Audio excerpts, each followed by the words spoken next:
The red and blue lights painted the snow outside my cabin like a crime scene. I was halfway through stacking firewood when I heard the sirens echo through the mountains. Up here, sirens meant one of two things: someone was hurt, or someone had lied. As the patrol SUV rolled up my gravel driveway, I already knew which one it was. And standing 20 feet behind it, wrapped in a pristine white parka that probably cost more than my monthly mortgage, was Karen from the HOA, arms folded, lips curled in triumph. She had called the police on my cabin. What she didn't know, what she absolutely did not know, was that her husband would be reporting to me at 8 a.m. sharp on Monday morning. And in less than 10 minutes, her entire world was going to freeze harder than the December ground beneath her designer boots. It started 3 months earlier, the day I bought the cabin. It wasn't some luxury chalet. It was a simple, 2-bedroom log structure tucked along the edge of Pine Hollow Ridge, quiet, private, surrounded by towering pines and the kind of silence you can't buy in the city. I didn't move there to impress anyone. I moved there to breathe. After 20 years in corporate leadership, after endless meetings, boardroom battles, and 70-hour workweeks, I needed space.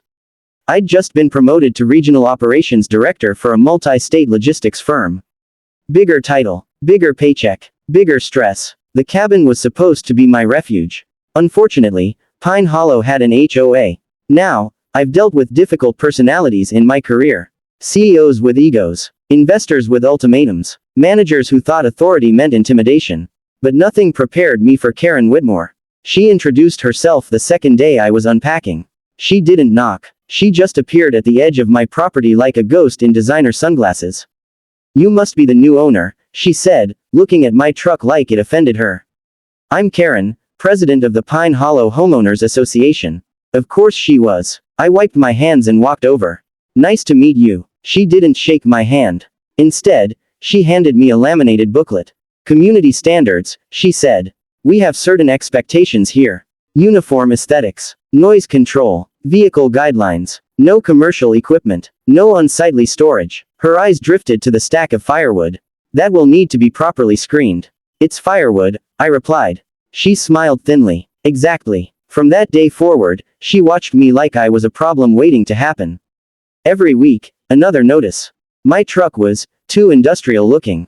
My trash bins were visible for 6 minutes past approved hours. My porch light was too warm-toned.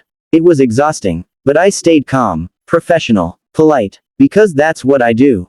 I lead. I don't react. What Karen didn't realize was that I wasn't some drifter who wandered into her curated mountain fantasy. I oversaw operations for 1,200 employees across 3 states. I negotiated contracts worth millions. I handled pressure for a living. And eventually, pressure reveals weakness. The real conflict began when I built a small detached workshop behind the cabin. Fully permitted. HOA-approved design. Neutral stain. Within property lines. But the moment construction started, Karen showed up. "You didn't mention you'd be using power tools," she snapped over the sound of a drill. "It's a workshop. This is a residential community." "Yes," I said calmly. "For residents who build things." She stared at me like I'd insulted her ancestry. 2 days later, I received a violation notice claiming I was running a commercial business out of my cabin. I wasn't. The workshop was for restoring an old motorcycle my father left me. Something to keep my hands busy. I responded with documentation, permits, HOA approval emails, property survey. She escalated anyway. Then came the anonymous complaints.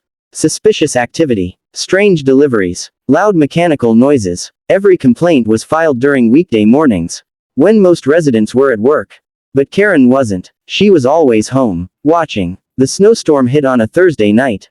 By Friday morning, Pine Hollow was buried under nearly a foot of snow. Power flickered. Roads iced over. Most people stayed inside. I was outside splitting wood when I saw her across the property line, phone in hand, filming me. I ignored her. 10 minutes later, the sirens began. 2 sheriff deputies stepped out of the SUV, hands resting near their belts, not aggressive, but cautious. "Sir, we received a report of illegal commercial activity and hazardous fuel storage on this property." I almost laughed. Hazardous fuel. Karen stepped forward dramatically. "He has machinery. Gasoline. He's operating equipment during a weather advisory. It's unsafe." The deputy glanced at my neatly stacked firewood and the small snowblower beside the porch. "That what we're talking about?" Karen's smile wavered. I kept my voice steady. Officers, you're welcome to inspect the workshop. Everything is permitted and compliant. They did. 10 minutes later, they returned. One deputy removed his gloves slowly, looking at Karen. Ma'am, there's no violation here. She blinked rapidly. That's impossible. He ignored that. Sir, sorry for the inconvenience. It's fine, I said. But Karen wasn't done. She stepped closer to the deputy, lowering her voice, but not enough. You need to look harder. People like him always hide something. People like him. I felt something shift in the air. The deputy stiffened slightly. Ma'am, he said carefully, we respond to reports. We don't fabricate them. And then it happened. The second deputy looked at me more closely. Wait, do you work for Northstar Logistics? I nodded. Regional Operations Director. His eyebrows lifted. My brother just started there last month. Shipping Division. What's his name? Daniel Whitmore. Time stopped. Karen's face drained of color. Whitmore. I knew that name. Daniel Whitmore. New Operations Manager. Recently transferred. Start date. Monday. Reports directly to me. The deputy continued casually. Yeah, he was nervous about the transition. Said his wife was really invested in the community here. Silence. The kind of silence that presses against your ears. I turned slowly toward Karen. Her lips parted slightly. No words came out. Whitmore, I said calmly. Your husband works in logistics. She swallowed. Yes. And he starts Monday. Her shoulders stiffened. Yes. I pulled out my phone, not dramatically, just factually, and opened my company directory. I turned the screen toward her. Daniel Whitmore, Operations Manager, Pine District reports to Regional Operations Director. Me. Her eyes flicked from the screen to my face. The snow fell harder around us. For the first time since I moved to Pine Hollow, Karen had nothing to say. The deputies exchanged a glance. Well, one muttered, small world. I didn't gloat. I didn't raise my voice. I simply smiled, professional, neutral. Officers, thank you for coming out in this weather. They nodded and left. Karen stood there alone with me. Her breath fogged in the cold air. You wouldn't, she whispered. Wouldn't what? Make this personal. I tilted my head slightly. You already did. She opened her mouth again, but stopped. Because we both knew something fundamental had shifted. Monday arrived like clockwork. At 7:55 a.m., Daniel Whitmore walked into the conference room at headquarters. He looked professional, polished, confident. He had no idea. I entered at 8 o'clock. He stood. Immediately. Sir. Daniel Whitmore. It's an honor. I studied him carefully. He wasn't arrogant. He wasn't rude. He seemed decent. And that's when I made a decision. This wouldn't be revenge. It would be accountability. Welcome aboard, Daniel, I said evenly. Let's talk expectations. Over the next hour, I outlined performance metrics, deadlines, leadership standards. He took notes diligently. Not once did I mention his wife. Not once did I reference the cabin. Because professionalism is power. But word travels fast in neighborhoods like Pine Hollow. By Tuesday evening, Karen came to my cabin. This time, she knocked. When I opened the door, she wasn't wearing designer sunglasses.